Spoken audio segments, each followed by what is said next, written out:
Salut les gars, bienvenue sur La Chronique, notre nouveau podcast sur la NBA. Moi, c'est le Général D et là, je suis avec mon gars Blacko. Salut les gars. Alors, c'est vrai que ça fait un moment qu'on échange via le compte Chronique NBA sur Insta notamment et que pas mal de débats intéressants avec la communauté, avec vous les gars et ça fait plaisir. On a eu quelques demandes, c'est pour quand le podcast, c'est pour quand les lives, etc. On lance ça aujourd'hui parce qu'en fait, on va être honnête avec vous, on n'est pas très satisfait de ce qu'on voit actuellement en NBA et on a compris qu'on n'était pas les seuls vu les commentaires sur les dernières vidéos. Et donc on s'est dit pourquoi pas commencer sur ça. On sait que ça va pas plaire à tout le monde, mais en même temps on s'en fout. L'idée c'est vraiment de dire ce qu'on pense et de dire ce qu'on voit et de vous donner plus tard la voix à vous aussi pour dire ce que vous pensez et ce que vous voyez de la NBA actuelle. Bon, l'idée c'est pas juste de critiquer et te dire tout est de la merde et c'était mieux avant, c'est pas le but, mais c'est surtout d'avoir une analyse un peu de ce qui se passe, pourquoi on a ce ressenti-là et apparemment on n'est pas les seuls vu que les audiences sont moins bonnes. Et surtout, bah, peut-être de voir qu'est-ce qui pourrait changer ou qu'est-ce qui faisait qu'avant c'était mieux. Le nom du premier épisode, c'est J'ai mal à ma NBA. Parce qu'effectivement, ça fait mal actuellement de regarder la NBA. Je ne sais pas pour vous si vous avez toujours la force de rester le soir éveillé pour regarder les matchs un peu ou si vous regardez les highlights, les résumés le lendemain. Mais j'ai essayé de le faire. Je pense que le D a essayé aussi. Enfin, c'est un mec de la Ligue Pass. Donc, il est là le matin, il se refoule les matchs. Il a le courage de le faire. Moi, c'est plus trop mon cas, mais je vous avoue que j'ai essayé de regarder les matchs. Enfin, tu me diras le dé ce que tu en penses. Et franchement, ça devient compliqué. Ben moi, pour ma part, je pense qu'on fait à peu près tous plus ou moins le même constat. Aujourd'hui, quand tu regardes la NBA actuelle, il y a forcément un désintérêt pour ce qui se passe actuellement. Tu vois énormément d'anciens joueurs, ben, notamment qui ont des podcasts dont vous avez bien pu le voir sur nos réseaux sociaux, que ce soit Instagram, TikTok, toutes les vidéos qu'on fait, on peut voir notamment Gilbert Arenas, Kevin Garnett, récemment Magic, qui parle de ce problème-là, Le qui vient Shaq aussi. notamment... Le Shaq, Ouais, ça fait un moment qu'il est sur le dos des. On croit que c'est juste un rageux, même si je pense qu'il y a un peu de ça pour certains sujets. Mais c'est surtout vrai que le envers Shaq aussi. notre cher Gobert. Ouais, bon, pas que lui, surtout les intérieurs qui sont venus après lui, mais bon. Non, sur le sujet des vues, de la NBA, de ce produit, on a ressorti une vidéo un peu plus récemment sur B.J. Armstrong. Pour les anciens, ils sauront de qui on parle. Champion, triple champion avec les Bulls dans le premier tripit de Michael Jordan, qui est devenu agent de joueur et qui, du coup, on va dire, a des accès assez exclusifs à des gens haut placés en NBA. Et pour ceux qui ont vu la vidéo, ils savent de quoi je parle, mais qui disait qu'en gros, la Ligue ne veut plus de shoot à mi-distance, ils veulent plus de jeu au poste bas ou quoi que ce soit, parce que le shoot à 2 points, pour eux, il est mort. Si c'est pas un lay-up ou un dunk, on n'en veut plus, et on veut uniquement des corner threes. Donc des 3 points pris dans le coin ou des lancers francs éventuellement. Bah Et ça, ça se ressent au niveau du spectacle. Je te laisse enchaîner le dé, Ça, vas-y. ben ouais, c'est ce qu'on peut constater l'année dernière et même cette année où d'un moment on était là, on regardait un match et je me rappelle plus, c'était sur 5 ou 6 possessions de suite, il n'y a pas eu de jeu placé, c'était tout de suite, on remonte la balle, on s'arrête à la ligne à 3 points, pull-up et on shoot. Franchement, on en discutait, on trouvait ça dégueulasse et ce qui fait que toi-même, même quand tu commences à être dans le match, voir des actions successives où il y a beaucoup moins de construction et c'est seulement du shoot à 3 points, ça devient de plus en plus compliqué de regarder ça. Le problème, c'est que je pense que tout le monde veut se prendre pour un petit peu Golden State, chose qu'il y a très peu d'équipes qui ont pu commencer à visualiser ce que eux ils ont pu reproduire sur le terrain, sauf qu'il y a qu'un seul Curry, il y a qu'un seul Klay Thompson, il y a qu'un seul Draymond Green. Klay Thompson est parti, mais l'ADN est toujours là. Ça reste leur jeu qui a toujours plus ou moins intéressé, dégoûté certaines personnes. Bien que, soi-disant, le shoot à 3 points, il y a beaucoup plus de possession. Et toi-même, tu me l'avais fait remarquer, notamment sur une vidéo de Anthony Edwards.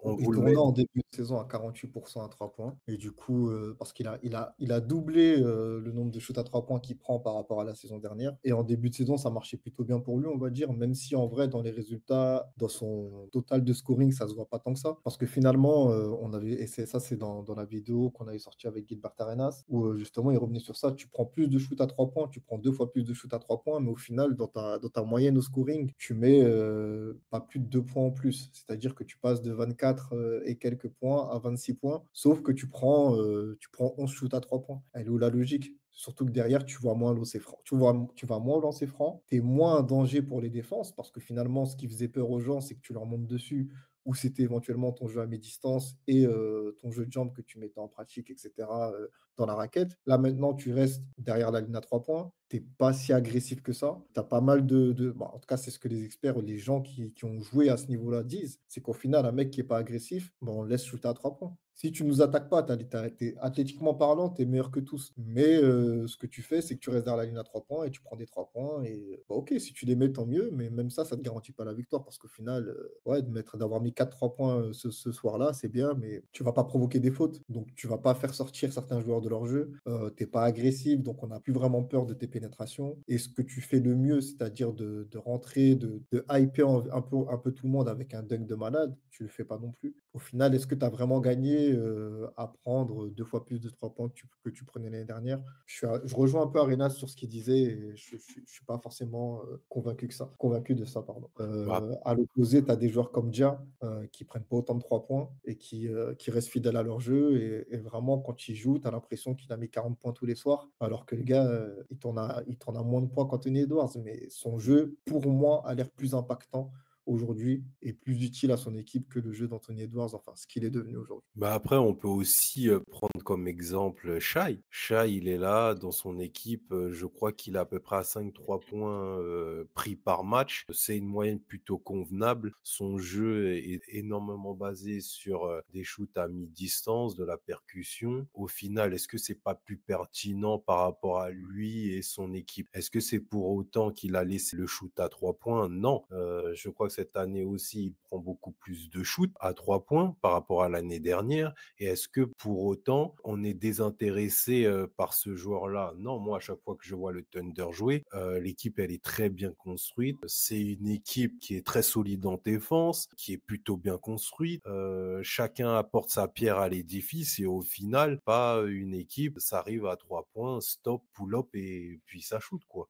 Bah, Un truc qui est vraiment devenu dégueulasse. c'est là que je donne tout son crédit à Shea, parce que si tu regardes même les dernières saisons, le gars il tourne à plus de 30 points à chaque fois, et il prenait quoi, 3 points par match maximum. Donc son jeu, il était vraiment basé sur son jeu à mi-distance et ses lancers francs, sa capacité à provoquer des fautes. Et ça, je pense que les gens, ils le négligent un peu, mais en vrai, tu peux faire gagner ton équipe juste avec ta capacité d'aller au lancer franc. Et on l'a vu plein de fois, on le voit tous les jours. Donc après, ça peut être agaçant, je pense qu'il y en a qui plaignent un peu du fait qu'il a trop de fautes, etc. Mais c'est son jeu. Et ça lui a permis quand même de tourner à 32 points par match et en plus de toujours bien positionner le Thunders sur la saison régulière et pour la fin de saison. Après, il y a un autre truc qui pour moi est hyper important dans ce truc-là par rapport aux 3 points. Donc ouais, aujourd'hui c'est bien, les gens pénètrent et ressortent 3 points, 3 points, 3 points. Mais il y a le côté créativité. Et je pense qu'Anthony Edwards, c'est le parfait exemple. C'est qu'à un moment, tout le monde l'a saucé, tout le monde l'a mis en haut parce qu'on a dit, ah ouais, on a l'impression de revoir Kobe ou MJ, parce qu'en termes de créativité et de footwork, il était impeccable. Et aujourd'hui, de le voir camper derrière la ligne à 3 points, on voit plus tout ça. Donc même en termes de spectacle, on se demande pourquoi les gens regardent mon NBA, pourquoi ils sont moins intéressés. Bah, ils ont tué les bigs. Genre, je dis ça, c'est un peu truc parce qu'on va dire, ouais, Jokic, c'est le meilleur joueur. Mais en vrai, il n'a pas vraiment de compétition. Tu as Embiid qui était là, Giannis qu'on va considérer comme un big, mais voilà, on parle de big, de pivot intérieur. Giannis, c'est pas son poste non plus. Mais tu n'as plus de big. Et après, derrière, les joueurs qui avaient un peu de créativité, qui te font des choses intéressantes, tu les retrouves derrière la ligne à 3 points et toute la créativité, elle n'est plus là. Donc, quand tu es un scoreur, pour moi, il y a deux choses. Il y a ton move, peu importe qui défend sur toi, on sait que ce move, c'est ton move et tu vas le mettre. Et il y a de ce côté créatif où on ne sait pas ce que tu vas faire. Quand tu avais Iverson, par exemple, il avait son move, son crossover et personne ne pouvait défendre dessus. Mais il y avait aussi le côté derrière, tu ne sais pas qu'est-ce qu'il va faire. Donc forcément, ça rend le mec redoutable. Maintenant, si on sait tous que les mecs, ils vont rester camper derrière la ligne à 3 points et shooter, bah, à un moment, ouais, les gars, ils disent, bah vas-y, shoot. Si tu les mets, tant mieux. Mais en vrai, tu ne les mettras pas tous, tu vois. Ouais, mais après, Donc, comment aussi, on peut expliquer le fait que la NBA est capable de revaloriser ses droits, de diffusion à la hausse? Tous les pays veulent, les matchs pour pouvoir les diffuser, mais en même temps, les gens regardent beaucoup, voire même plus, même la nouvelle génération, hein, quand tu parles avec eux, ils regardent beaucoup moins. Maintenant, si tu regardes bien, les gens, se font un avis sur certains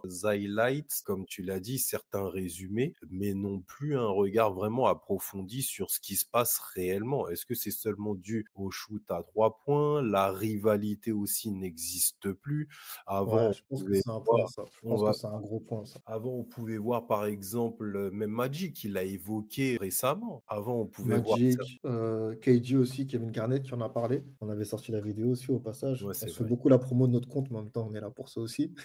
Mais ouais, KG, il en avait parlé. Il disait justement que lui, quand, il savait qu'il avait Tim Duncan dans une semaine, c'était une date qui était entourée. Pareil avec Dirk Nowitzki, avec Rachid Wallace. Peu importe que c'était ses potes, que c'était des gars avec qui il s'entend bien ou quoi que ce soit. C'est un gars qui est un top player dans la ligue et qui joue à son poste. Lui, il faut qu'il sorte le top de son game. Et ce jour-là, il n'y a pas d'amitié, il n'y a pas de ouais, on se fait des caresses, on se fait des trucs. Bon, j'abuse, mais voilà, pas de câlin, pas de truc, si je viens pour te kill. Et ça, c'est avant le match, c'est pendant le match. Et j'ai envie de te dire, même à la fin du match, en fonction du résultat, j'ai pas envie de te parler parce que je viens de perdre ou je suis trop hype parce que je t'ai kill et toi, t'as pas envie de me parler. Et aujourd'hui, ça, c'est un truc qu'on voit plus du tout.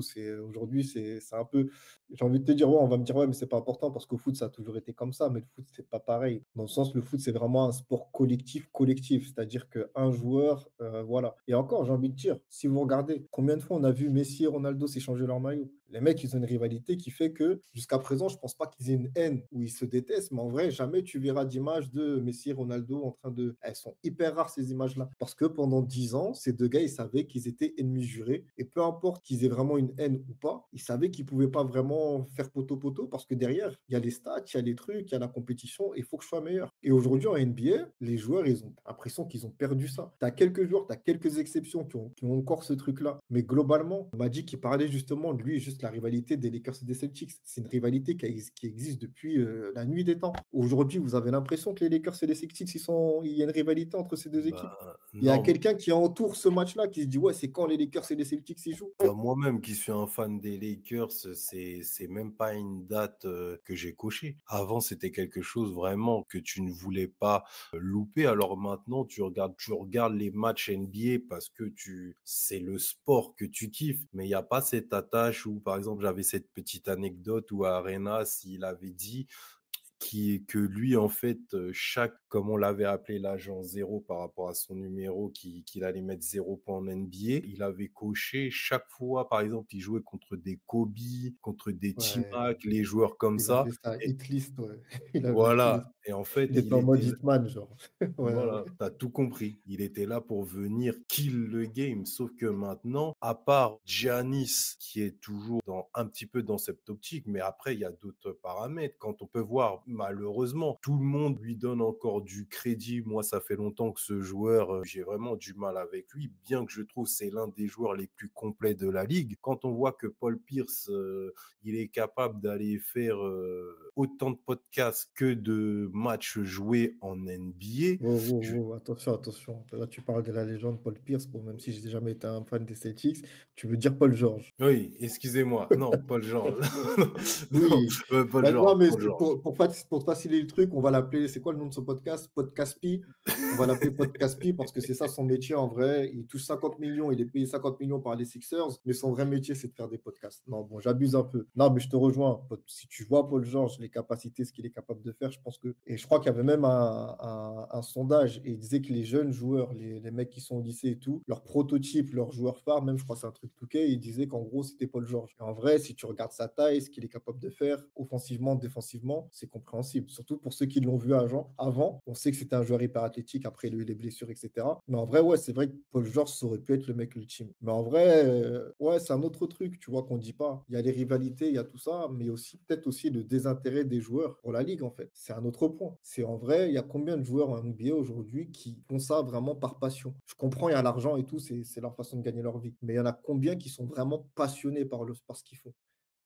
On sait que les meilleurs, KD, tu vois la vidéo de lui quand il est en boîte de nuit, qui est en train de travailler sur son shoot, c'est un malade. Tu sais que le mec, c'est un ouf du basket, tu vois. LeBron qui met des millions sur son corps, on sait c'est pareil. Steph Curry, tous les gens qui ont déjà vu son échauffement, tu sais que c'est un ouf. Il y a ces gars-là. Mais après, il y a plein de gars, tu te demandes aujourd'hui, c'est quoi vraiment leur passion? Est-ce qu'ils sont vraiment dans la NBA? Est-ce que la passion. Et je dis pas que les mecs, ils sont pas arrivés là parce qu'ils aimaient pas le jeu ou quoi, mais peut-être que ça a changé en vrai. Parce que c'est quoi la stat qu'on avait vue sur Paul George, justement? Il avait commencé commencé la saison, je crois, sur 25 matchs, il avait joué 10 matchs. Et dans la même Et période, il avait eu 16 épisodes de oh, podcast qui étaient c'est bien sortis. ça. 16, attends, tu te rends compte, genre, tu es censé être le deuxième ou troisième meilleur joueur de ton équipe. Après, les blessures, c'est les blessures, il n'y a pas de souci. Mais en vrai, tu vois, ton équipe a fait un début de saison catastrophique, a raté une quinzaine de matchs. Mais pendant que tu as raté une quinzaine de matchs, tu as pu faire 16 épisodes de podcast. Et des épisodes de podcast dans lesquels tu parles de la situation de ton équipe, genre. Comme si tu Non, étais c'est un faux, mec, c'est un faux. média de l'extérieur. Après, on va peut-être me dire je suis vieux jeu et que c'est normal, ouais, le basket, c'est leur travail et tout. Ouais, il n'y a pas de souci. Mais en vrai, ça montre juste qu'il y a des gars qui sont payés comme des top players et de qui on a des attentes de top players. Et je suis désolé, en termes d'investissement, en termes de rendement, aujourd'hui, c'est pas ça. Donc après, on va me dire, ouais, non, mais en vrai, tu regardes Kobe, je me rappelle, il y avait une époque, il avait un match sur ESPN, genre c'était un match prime time, je me rappelle plus c'était contre qui, les Suns ou un truc comme ça. Et il te montrait toutes les blessures que Kobe il avait et toutes les blessures avec lesquelles il avait joué. Et genre, il y avait au moins 13 ou 16 blessures. Il te montrait tous les endroits, l'épaule, le dos, le doigt, le ceci, le cela. Et le gars, il jouait quand même. Saison régulière, c'était même pas les playoffs. Et aujourd'hui, tu as l'autre, il est là, il passe ses journées à faire des podcasts. Et Non, mais genre, nous, après, on doit se dire, ces mecs-là, ils kiffent la NBA, genre. toi, tu verrais qui comme bah, les joueurs que je vois et qui peuvent toujours incarner un petit peu cet esprit. Je vois qui? Je vois Giannis. Franchement, à part lui, je vois pas grand joueur qui ont toujours cet état d'esprit et de dire que moi, je me mélange pas. Je suis là, c'est un petit peu ça aussi. Rien qu'en regardant le All-Star Game. Avant, tu regardais aussi le All-Star Game pour dire tu voulais voir les meilleurs s'affronter. Pourquoi? Parce que ils étaient là, ils voulaient tous s'entretuer. Aujourd'hui, le seul vraiment, le mec qui ne veut pas se mélanger, qui est là pour sa team et qu'on a l'impression il est dévoué autant au basket qu'on a pu le ressentir avant, il y a que lui, je vois personne d'autre. Bah, j'ai pas envie de dire ça. Je veux pas dire qu'il y a Giannis. Je pense que Giannis, c'est le meilleur exemple. Moi, je vois un mec comme Dia. Bon, après, on va me dire, oh non, mais regarde les conneries qu'il a fait à côté. Dia, il a fait des conneries, mais Dia sur le Ouais, terrain, et c'est vrai, c'est vrai. sincèrement, son taf à Memphis, parce que Memphis, ils étaient quand même dans le trou. Le mec, il les a remis quand même sur la carte. Et sincèrement, tous les soirs, ouais, moi, c'est l'un des seuls gars. Si tu me dis, ouais, allume ta télé et regarde qui joue, s'il y a Dia, je vais aller le regarder jouer. Et dans les émotions, dans son style de jeu, dans ce que tu veux, ouais, non, le gars, il est là. Tu vois, c'est l'un des seuls gars, tu vois, il arrive, LeBron en face de lui, il a pas peur. S'il faut trash talk, il va trash talk. Et ça, c'est ce qu'on kiffe, tu vois. Anthony Edwards, c'est pareil. Même si aujourd'hui, j'ai un peu du mal avec sa nouvelle approche à 3 points, mais ça reste un gars qui est venu, qui a mis du jus. L'année dernière, il a fait un buzz de malade sur les playoffs parce que justement, il est parti chez Kevin Durant, etc. Donc, il y a des gars encore qui sont comme ça. Il y a Jokic, même s'il ne parle pas et que c'est pas le truc. Mais en vrai, Ouais, c'est Jokic, vrai. si tu regardes, t'as combien de soirs où Jokic, il t'a fait un truc genre en mode load management, je vais pas jouer parce que je suis fatigué ou je ne sais quoi. Non, le mec, il est là tous les soirs, il poste ses triples-doubles, des matchs de malade et c'est le meilleur joueur de la ligue actuellement, on peut rien dire. Il y a quand même quelques gars, tu vois, encore une fois, l'idée de ce podcast, c'est pas juste de dépeindre tout ce qui va pas bien en NBA et de faire genre tout est de la merde. Non, c'est pas vrai. Même un mec comme Jason Tatum, tu vois. Jason Tatum, on n'en parle plus. On n'en parle pas beaucoup parce que le mec, il a une personnalité un peu, voilà. Ouais, mais Mais en il est vrai, éteint, le mec. non, il est éteint, mais en vrai, on peut pas dire ça. Enfin, on peut dire ça, mais on peut pas dire ça parce que le mec, il poste tous les soirs. Tu vois, genre, c'est rare que tu regardes un match des Celtics et tu vois Tatum, il est pas là. Et Tatum, il est là. Et quand tu vas regarder ses stats et quand tu vas regarder son apport, tu vas dire, ouais, le gars, il a fait son match, il est là, en fait. Après, le problème que j'ai avec Tatum, c'est vraiment ce manque de charisme, de personnalité qui fait que, en vrai, même quand tu penses au top joueur, lui, il est là parce qu'il doit être là d'office. C'est un champion. Toutes les saisons qu'il a fait avec les Celtics, ils ont été avec des beaux records. Il a toujours fait les playoffs, etc.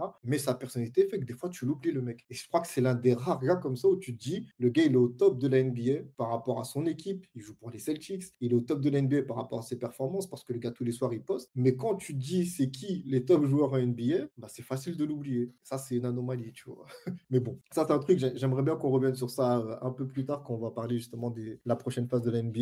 Il y a un truc qu'on n'a pas dit par rapport à l'impact, enfin, ce qui impacte aujourd'hui peut-être le manque d'intérêt pour la NBA. Moi, il y a le truc aussi, je pense, qui a titillé les gens dans le mauvais sens, c'est le délire des super teams, tu vois. Ça rejoint ce qu'on disait sur le manque de rivalité et Là, sur tu vas le en mode un fâcher, hein. peu, Tu le vas mode parler de ça, là, tu kumbaya et vas tout. tu vas Bah, fâcher c'est une certaines réalité, personnes. ouais, tu vois, genre, on parle de rivalité, mais qu'est-ce qui a tué les rivalités? Tu vois, moi, je me souviens encore que quand, tu vois, on regardait la NBA à l'époque, et je vais prendre des trucs récents, parce qu'on va me dire, sinon, je suis qu'un fan de Kobe. Quand D-Wade, il jouait contre LeBron, tu avais des chances que ce match-là, c'était peut-être le meilleur match de la saison que tu allais voir. C'était Cleveland contre Miami. Ceux qui étaient là, ils s'en rappelleront. Le Cleveland de LeBron contre le Miami de D-Wade, c'était des matchs de malade. C'est les mecs, ils étaient là, ils allaient se chercher. D-Wade, c'était top player et les matchs, c'était des matchs de fou. Pareil, LeBron face à Melo, c'était des matchs de malade. Et aujourd'hui, bah, après ce qui s'est passé, après The Decision, comme on dit, Kobe, bah, les mecs, ils sont tous devenus potes. Ça veut dire que même, tu vois, genre, tu vois, je suis allé peut-être trop loin par rapport à Cleveland et Miami. On va reprendre l'une des dernières séries hyper stylées. C'était quoi? Bon, après, je vais me dire, oui, les finales. Oui, les finales, bien sûr, c'était les finales NBA entre Cleveland et Warriors. C'était stylé, il n'y a pas de souci. Enfin, ceux qui ont aimé, ils ont aimé. Mais genre, quand tu prends les Thunders face aux Warriors, c'était le combat, c'était qui va être le boss de la conférence Ouest. C'est bon, Kobe, son era, elle est finie. Les Spurs, c'est fini. Maintenant, c'est qui les nouveaux boss? Et en vrai, ça, c'est un truc, on aurait dû avoir un combat qui dure 5, 7, 8 ans, j'en sais rien. Et t'as Kevin Durant, il passe chez l'adversaire. Comment tu vas avoir des rivalités comme ça? Si en fait, à chaque fois qu'il y a un peu de tension qui se crée entre deux équipes, le meilleur joueur de telle équipe, il va jouer avec l'autre équipe. Bah, il n'y a plus de rivalité en vrai. Donc en fait, Ben, après, l'autre, il se barre à Golden State et t'as Westbrook qui est tout seul et qui est censé faire la guerre avec, tu vois. d'ailleurs, au petit passage, les gars, on a fait une petite vidéo aussi là-dessus. Est-ce que le Thunder, s'ils avaient fait le bon choix de ne pas re-signer Harden, ça vous donne l'avis qu'on a par rapport à cette situation et que c'est eux qu'ils auraient pu dans cette dynastie que les Ah, Warriors ont créée? Et là-dessus, je te rejoins totalement. c'est le sujet. C'est qu'en vrai, tu vois, la dynastie, les premiers qui vont en finale NBA en conférence Ouest, qui ne sont ni les Lakers, ni bon Dallas, ils ont eu leur petit run, mais ça, voilà, c'était un peu l'exception qui confirme la règle. Et les Spurs, c'est OKC en fait, qui vient se mettre au milieu de tout ça. Et normalement, OKC, ils partent, c'est la future dynastie en vrai. Sauf que, bah, mauvaise décision, parce que Harden, il demandait 4 millions en plus sur son contrat, ils lui ont pas donné, ils le laissent partir. Bon, à la limite, ça c'est une chose, voilà, tu peux pas contrôler. Personne peut dire, ouais, je savais qu'Harden, il allait devenir ça. Ça, c'est pas vrai. Mais derrière, tu as Kevin Durant et Westbrook avec Ibaka, etc., l'équipe qu'ils avaient à l'époque. Bah, en vrai, il y avait de quoi faire une vraie rivalité avec Golden State. Et vraiment, je tiens à souligner ce truc parce qu'on, des fois, on croit que nous, les gens qui sont un peu anciens, on veut juste voir les trucs à l'ancienne, je veux juste revoir le Celtics Lakers. Non, en vrai, franchement, la rivalité Golden State contre OKC, ça aurait pu être un truc de malade. Mais après, c'est un fait réel, sans aller même plus loin. Un truc que j'apprécie chez Doncic, même si c'est pas vraiment le sujet, le fait qu'il déteste les Clippers et le sentiment qu'il nous a fait éprouver quand il les a éliminés, ou le shoot qu'il a pu leur mettre sur la tête dans la bubble, on sent qu'il a quelque chose contre eux. Ce genre de rivalité, ce genre de moment qu'on peut retrouver il y a une certaine époque, ça se retrouvait énormément dans une soirée. Tu pouvais te lever et à des moments te dire, vas-y, je sélectionne tel ou tel match. Alors que maintenant, tu vas plus regarder la NBA en général, mais tu vas pas te dire, ouais, même si c'est une équipe de moyenne tableau, ah, mais il y a quand même ce joueur qui va affronter tel joueur, je vais me lever ou je vais me dire que même maintenant, tu n'as plus forcément besoin de te lever vu que tu as soit tôt le matin ou soit aux alentours de midi pour regarder les matchs. Mais même ces matchs-là, tu prends pas forcément le temps de les garder, ou bien tu as le NBA League Pass pour ceux qui l'ont, mais même ça, ça commence à être cher payé pour pouvoir regarder ce sport qu'on aime tant. Ouais, mais même ça, tu vois, c'est que, comme tu le dis, avant, il y avait le truc, je sais pas, ouais, donc qui se kiffait, etc. Mais en vrai, avant, il y avait des rivalités, juste les équipes, tu vois. Là, je vais te prendre un exemple plus récent. Tu vois, dernièrement, dans les commentaires, on me mettait, ouais, non, les rivalités, elles sont pas mortes, regardez Trae Young contre les Knicks. Et ma réponse, c'est, mais ouais, mais qu'est-ce qui se passe entre Trae Young et les Knicks? Trae Young, il est en embrouille contre les fans des Knicks. Je sais pas si vous vous rendez compte. Oui, c'est vrai. Et Young, il n'est pas en embrouille contre Brunson. C'est pas genre quand tu allumes ta télé, tu dis ah, ce soir, il y a Brunson contre Trae Young ou il y a l'équipe des Knicks contre l'équipe des Hawks. Non, c'est Trae Young. Et tu sais que si Trae Young il gagne le match ou s'il met quelques 3 points, il va chambrer le public. Et le public, ça va l'énerver, ils vont l'insulter. C'est ça les rivalités aujourd'hui. Genre, il n'y a aucun joueur. La dernière fois, il est parti, il a fait genre, il joue au dé sur le logo des Knicks. Personne n'a rien dit. Et c'est là que je me dis, mais à quel point les gars, ils sont encore vraiment passionnés par le truc. Et je dis pas, ouais, faut aller là-bas, faut le taper et tout. On sait que les bagarres NBA, ça n'existe pas. Et je crois le dernier, je sais pas, j'allais dire le dernier teubé à avoir fait ça, ça lui a presque coûté sa carrière. C'était, je sais pas, je me souviens, Euh, c'était Melo. Non, ouais, il y a eu le Palace, mais il y a eu Melo à New York quand il faisait l'une des meilleures saisons de sa carrière. Il prend 15 matchs de suspension et quand il revient, il a plus de cheveux et tout. Bref. Mais tu vois, genre, on sait que les bagarres NBA, non, il n'y a pas, tu vois. Même si des fois, on aimerait bien un petit message à Rudy si un jour il nous écoute. Franchement, prends ton respect, tu vois. Mais Coup de bref. manchette. Ouais, non, il y en Manchette. a qui méritent. Rudy, nous, on est français, on est derrière toi, tu vois. Mais en vrai, des fois, il y a des trucs, tu laisses trop faire. Donc, tu vois, les gars, ils viennent, ils te font des étranglements, une manchette, t'as des gros coups de mon frère, vas-y, tu vois. Ça peut être par inadvertance. Karl Malone, demande-lui. T'as dû le connaître à Utah. Il savait très bien faire ça. Tout ça pour dire, on n'est pas en train de dire, ouais, faut que les mecs ils se tapent ou quoi que ce soit. On n'est pas Joe Mazzulla qui disait, ouais, faut que la bagarre revienne au NBA. On sait que c'est pas le but. Mais en vrai, juste un peu d'animosité, genre je t'aime pas, tu vois. Peu importe, t'es un gars, je te connais de je ne sais où, mais en vrai, là, t'es venu sur mon terrain, j'ai perdu, j'ai la haine, et en plus, tu te fous de notre gueule. J'accepte pas, tu vois. Et j'ai envie de vous dire, eux, au moins, ils ont des raisons de faire ça, parce qu'ils sont payés des millions par une franchise, et ils ont même pas un peu de truc de se dire, ouais, l'autre, il est venu m'insulter ou nous humilier sur notre terrain, et je vais avoir un peu de répondant. Je trouve ça dommage. Et je pense que ça tue un peu l'esprit du truc, mais bon, on va pas trop s'éloigner des sujets de trucs. Ouais, j'avais une autre question pour toi, le D. Dis-moi. Pour terminer un peu avec tout ce qui est des intérêts de la NBA, je pense que vous l'avez compris. Il y a pas mal de choses. Il y a le tir à 3 points, il y a le manque de rivalité. Il y a aussi peut-être le désintérêt des joueurs pour la NBA, enfin le manque d'investissement de certains joueurs. On le voit avec les podcasts qui se multiplient et les joueurs comme Ben Simmons qui préfèrent, je sais même pas qu'est-ce qu'il préfère faire lui que jouer au basket. Mais en tout cas, il préfère faire plein d'autres choses que jouer au basket. Et on voit aussi des super teams, etc. Mais quand même, il y a des choses positives en NBA. Il y a des bons trucs. On a vu Giannis qui a gagné la Cup la dernière fois avec Lillard. Et je t'avoue que moi, c'est une situation qui m'intéresse un peu ce qui se passe aux Bucks parce qu'ils ont commencé la saison d'une façon, on va dire, catastrophique aussi. Et là, ils sont en train de remonter. On voit Giannis et Lillard, ça joue un peu mieux. Tout à l'heure, tu disais que Giannis, c'était un peu le dernier des Mohicans avec l'esprit un peu à l'ancienne. Qu'est-ce que tu penses justement de la remontée là, des Bucks, du fait qu'ils aient gagné la Cup, même si cette Cup, je pense qu'elle ne sert à rien. Mais bref, qu'est-ce que tu penses de tout ça par rapport à Giannis? Ben, en off, je sais pas si tu te rappelles, moi, les Bucks, je les avais mis vraiment dans la course au titre. Je les vois toujours comme une équipe. Bien sûr, tout va dépendre de si Lillard arrive à suivre Giannis, parce que pour moi, à part même au niveau du bilan, pour moi, le MVP actuel, pour moi, c'est Giannis. Je trouve ce qu'il fait, c'est stratosphérique. Bien que Jokic, ce qu'il fait, c'est peut-être mieux, mais quand tu cumules bilan, Peut-être. victoire et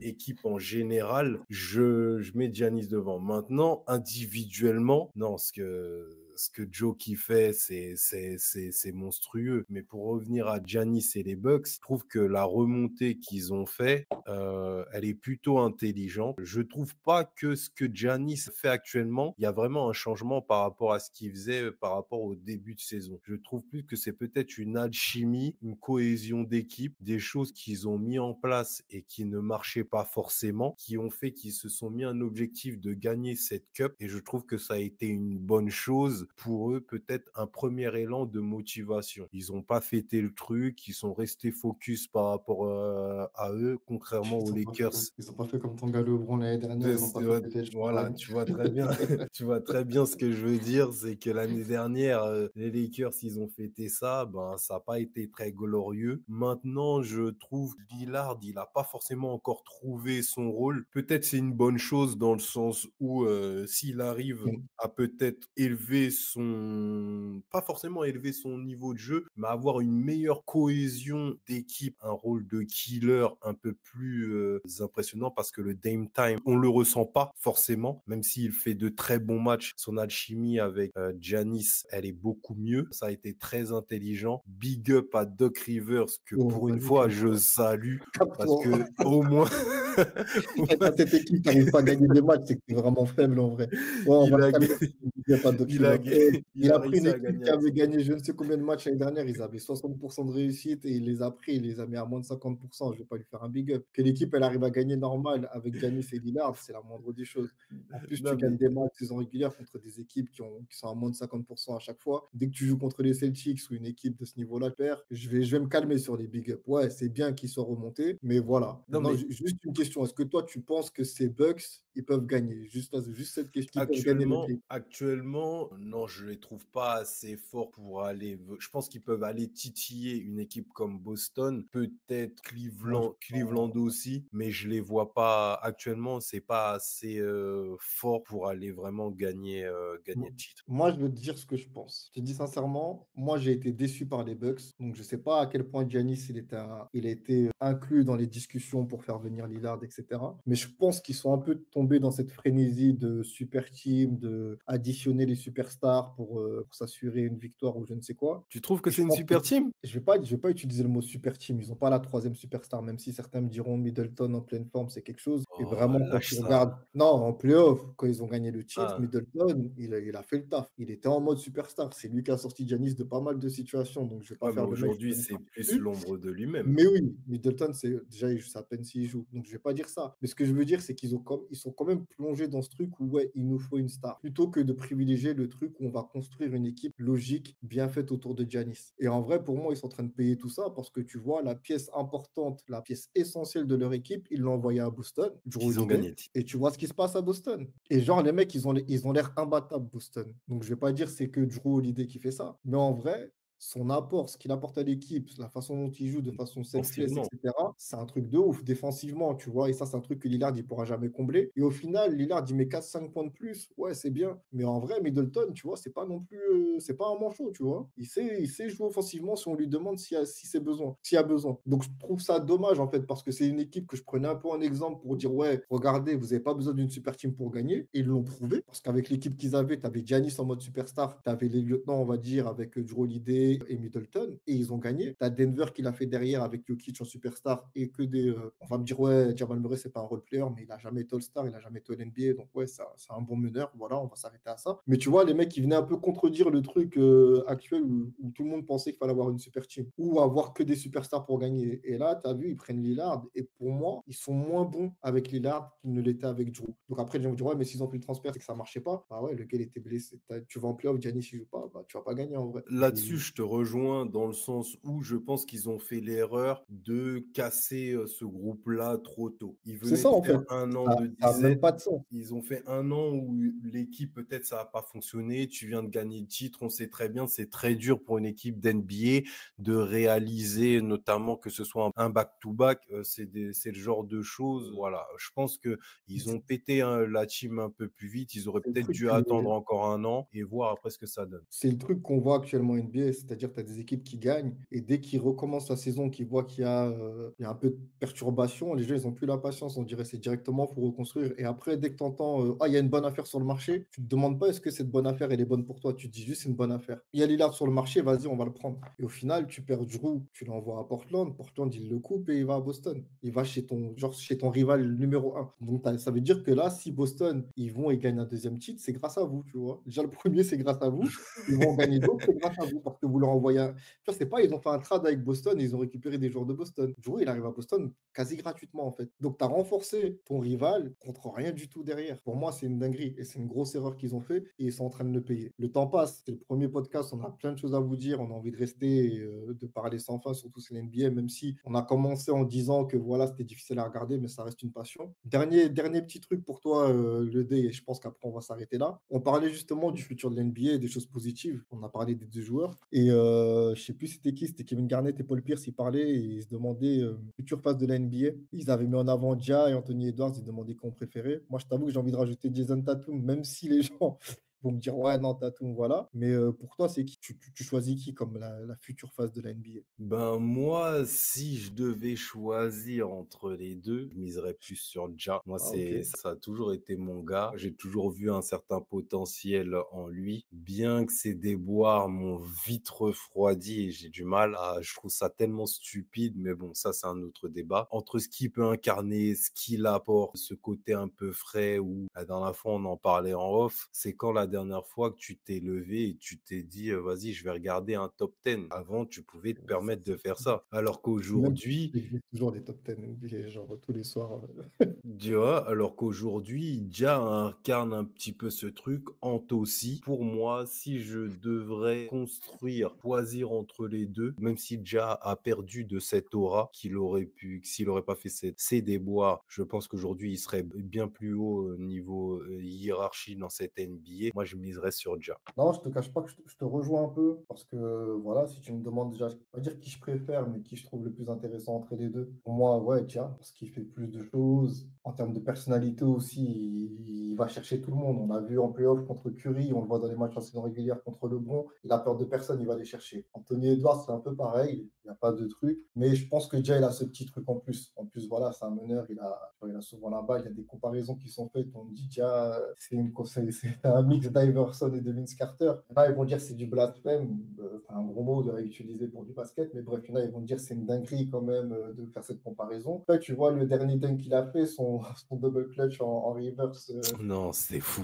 C'était, tu vois, pas pour pas, c'était le même truc que Vince Carter, tu te dis, ouais, non, j'avoue, dinguerie quand même. Donc, non, je t'avoue, je pense que pour moi, déjà, c'est un joueur plus impactant. Les deux sont excitants, mais je pense que déjà, c'est un joueur plus impactant. Son jeu, il est un peu plus diversifié, un peu plus complet. Ant, c'est un meilleur défenseur. Mais actuellement, si tu me demandes, tu me poses la question, je te dirais déjà, juste parce que déjà, il est resté fidèle à son jeu. Et que je vois que Ant, il commence à changer parce que les analytics et son coach et je ne sais quoi lui demandent. Et je sais pas à quel point ça va lui faire du bien, tu vois. Donc, je t'avoue, je serais plus déjà actuellement. Mais, comme je te disais, est-ce que c'est juste par rapport à un gars comme Jason Tatum qui vient juste d'être champion NBA, qui est dans le top 5 de la NBA en termes de top player? On peut dire ce qu'on veut, mais en vrai, il est là. Est-ce que c'est normal que lui soit pas considéré comme la nouvelle phase de la NBA, tu vois? Bah, je dirais pas que c'est normal, mais pourtant, quand on regarde ses stats, je crois qu'il tourne à 28 points.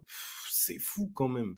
Ça Est-ce fait que 3-4 saisons qu'il a ses stats et qu'il est au top et que, en vrai, son équipe, elle est au top de la NBA. Mais à aucun moment, j'ai l'impression qu'on veut penser à lui ou qu'on veut l'affirmer comme étant le futur de la NBA. Je pense que ça, oui, on mais en revient après, au personnel, tu vois. Manque ça de rejoint. personnel. Même dans ses actions, tu vois, tu vas pas faire un top 10 de Jason Tatum parce que c'est Ça- ça- 3 points. en fait, vu que c'est un joueur qui est aussi plutôt lisse, il n'y a pas ce côté quinri un peu flashy ou voilà, tu sais qu'il fait ses stats, mais ça passe sous les radars. Et même cette saison, j'ai l'impression que lui-même, il prend encore plus de 3 points. C'est pas Sauf non depuis. plus, tu vois, pendant un moment, quand il essayait de suivre la voie de Kobe, on le voyait faire des moves un peu plus extraordinaires ou son fadeaway et bien qu'il soit Moi, je très pense que ça, c'est un truc qui intéressant. l'a tué. Ce qu'il a fait en playoff, là, en 2022, je suis désolé. Ce qu'il a fait en 2022, son deuxième, je m'envoie un message à Kobe, je mets la même veste que lui, je sais pas, une photo, j'ai la même veste que toi. Je pense que c'est le point de son point de chute, il arrive à ce moment-là. Parce que derrière, tu fais ça, gars, tu prends pas le nom, le blast de Kobe, tu prends pas ses poses, et après, en plus, tu vois, tu te fais gommer par, par Golden State derrière. Je pense que là, lui-même, il s'est dit, vas-y, je vais la fermer, en fait. Parce que c'est chaos ce que je fais, tu vois. Donc, bon, moi, je trouve ça dommage pour lui. Je pense que, voilà, il a le palmarès, il a le résumé qui devrait le mettre à ce niveau-là. Malheureusement, je t'avoue que je pense jamais à lui. À la limite, je vais même penser à un mec comme Wemby qui est en train d'arriver, etc., plutôt que de penser à Tatum pour la phase de la NBA. De toute façon, ça, ce sera déterminé pour la suite de la saison. C'est le premier épisode d'une longue série. J'espère que vous avez apprécié l'épisode, les gars. N'hésitez pas à partager, liker et de vous abonner.